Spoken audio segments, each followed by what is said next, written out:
Hi everyone, I'm Lisa from learnwithconfidence.com, and today we're talking again about learning gaps and specifically how we can close those gaps today. So in the last two videos, we talked about what learning gaps are and what causes them in our child's learning. And today we're going to talk how we can practically intervene in our child's learning so that those gaps can be closed. Before we do, let's do all that housekeeping stuff. Subscribe to this channel and hit the notification bell.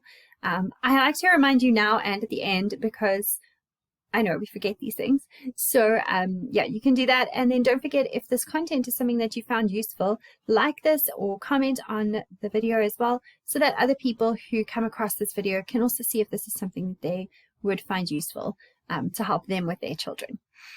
All right, before we get into what are some of the ways that we can practically intervene, I want to talk about your role as a parent. And this is something that I think a lot of teachers might have encountered, that a lot of the time teachers find that parents kind of see this responsibility as theirs. So it's a teacher's responsibility to fix my child's learning. But I tell you that in my experience, when parents and teachers work together and parents are completely invested, that is when you see the most progress in your child. The fact that you're here today watching this video probably means that you're not one of these parents that we have to worry about, because you are invested in your child's learning just by being here. And I want to thank you for that. So just to remember that this is the most important thing, that you are the most important person in your child's life. They may not want to admit that, let's be honest, the older they get, but you actually are so important to them. And the fact that you're invested is what is crucial to their progress in school. So two things I would say that are the most important things compared to even the solutions we're going to come up with today is this. Firstly, that your child knows that you are 110% in their corner. That is what they need to know. They need to know that if they fail, if they struggle, if they just want to give up and they have no motivation to do anything else, they need to know that you are there for them, that you are not going to give up on them because they could not achieve what they thought you expected. So many kids have this expectation. They are terrified to take home a bad test because their parents are going to get angry at them. And most of the time the parents don't, but they just have that perception. So you need to make sure your child knows that you are 110% in their court. And that means you want their best for them. Let's be honest. That is part of your job too. Not to just accept that they're struggling, but to help them to improve. That's what we want as well. But they need to know that you're there for them. And the second thing I would say is that you need to work with your child's teachers. That partnership is crucial. Some of the best progress I've seen in children is when teachers and parents and the educational psychologist and the tutor and everyone kind of work together as a team to lift this child out of the situation that they're in and improve in all the areas that they can. Because this is the reality. You've got lots of different people involved in your child's life and in their progress in school. And if the more you guys can work together, the better, the more effective that is. So knowing that letting your child know that they have you in their corner 110% and working with their teachers and whoever else is involved, that is going to make the biggest difference to your child's progress. But in light of that, let's look at those 7 causes again of learning gaps, and let's look at how you can practically be involved in helping them lift themselves out of those gaps and close those gaps and fix it up so that the structure isn't compromised anymore. All right, the first one we looked at last time, the first challenge or cause of learning gaps was learning challenges, okay? And we said that these are things that are diagnosed usually by an educational psychologist. So that is your first person to go to assess if there are any challenges. Maybe this comes up in teacher meetings that you keep hearing that your child is struggling with attention problems or concentration, or they're fiddling or, daydreaming, whatever. And you take your child to an educational psychologist. They'll be able to assess what your child's strengths and weaknesses are, where their challenges lie, and what can be done now as a next step. So usually this involves, they usually give us a list of all the things that can be done at home, in the classroom, anywhere that the child is, that can be put into place that can help the child start to improve in those areas where they find they are weak. Okay, so that's your first person in terms of learning challenges. All right, and then again, like working with the teacher with that list, you're going to find the most progress. Okay, the second thing we talked about was physical challenges, and we said that these could be severe, like a physical disability. In this case, you want to work with the school in terms of what accommodations can be made. Okay, like we talked about in the last video, maybe the child is visually impaired and they can't actually see. Then things like voice recorders and different ways of taking tests using Braille, for example, with certain things, those are accommodations that can be made by the school to help this child succeed. And so you also want to work with the child's doctor or specialist and the school and the teacher so that everyone knows what to do and what is going to be the best way. Teachers are not always trained in how to help children with disabilities. And so as a parent, it's going to be your job to educate them, okay, and to show them exactly how the voice recorder works and how to make sure that the right content is getting onto that voice recorder, and to make sure that you have feedback from the teacher and to the teacher of what is working and what's not. All right. Smaller physical impairments, things like eyesight and hearing. If your child struggles to see the board from the back, that's an easy fix. Keep up to date with their checkups at the doctor. Make sure you're checking their eyes and their hearing every year to make sure that they're all okay. And if they need glasses, get them glasses. That's going to be the biggest thing that fixes their learning gaps and prevents future learning gaps as well. If it's something like muscle tone and core strength, which surprisingly, yes, it can affect how your child learns in class, okay? If they can't keep their body up straight and they're always slouching, then that's going to affect how they concentrate in class and if they can take in information during the lesson. So the big thing there is to let them just participate in exercise. So sometimes it's a school program, they have exercise or sports. If your child isn't interested in that, that's fine. Get them to do Pilates or rock climbing or something, as long as they're doing something physical that's going to build those muscles in their core strength as well. All right, that is physical challenges. The third one we've got was developmental challenges. So these were things like perceptual skills, fine motor skills, gross motor skills that we teach our children at a very young age.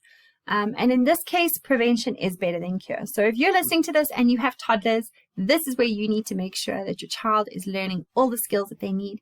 If a challenge comes up or a concern comes up from the nursery school teacher or the creche, then step in and do what you can immediately. The earlier we intervene, the better. This might include seeing an educational psychologist again, or someone like an occupational therapist, an OT, who can help with some activities, some practical fun activities that your child can do to build the strength that they need for writing and cutting and all those little skills that are important for their learning. All right.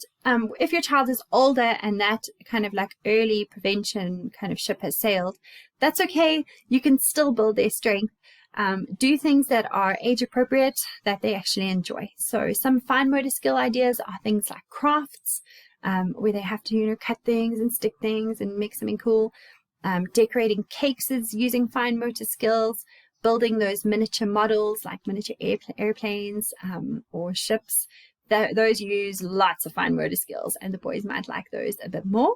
And then some gross motor skills activities is anything with exercise and letting your children play outside and climb the tree and play in the jungle gym and, go to the rock climbing gym or even those trampoline parks that we've got nowadays. Those are great ways to develop their gross motor skills as well.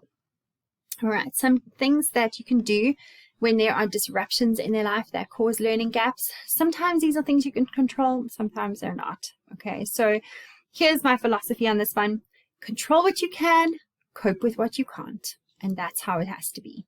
So, and you want to teach your child to do that too. So the first thing I would say with this is to keep your teacher in the loop, your child's teacher in the loop. Make sure they know what has happened in the family. If there's been loss of a loved one or separation, or you're just moving house, you may not even think moving house is a big deal, but for your child, it's a huge deal. It's a whole disruption of their lives. So you want to get involved with the teacher as soon as possible. Make sure that they know what is happening. Keep that communication open. So if the child has a really bad morning and it was super stressful and they just melted down completely, let the teacher know. Just pop them a message, let them know. And invite them to do the same. Maybe they had a terrible day at school. Maybe they had a wonderful day at school. It's really nice to hear from the teacher so that you know when you pick up your child what to expect when they come home.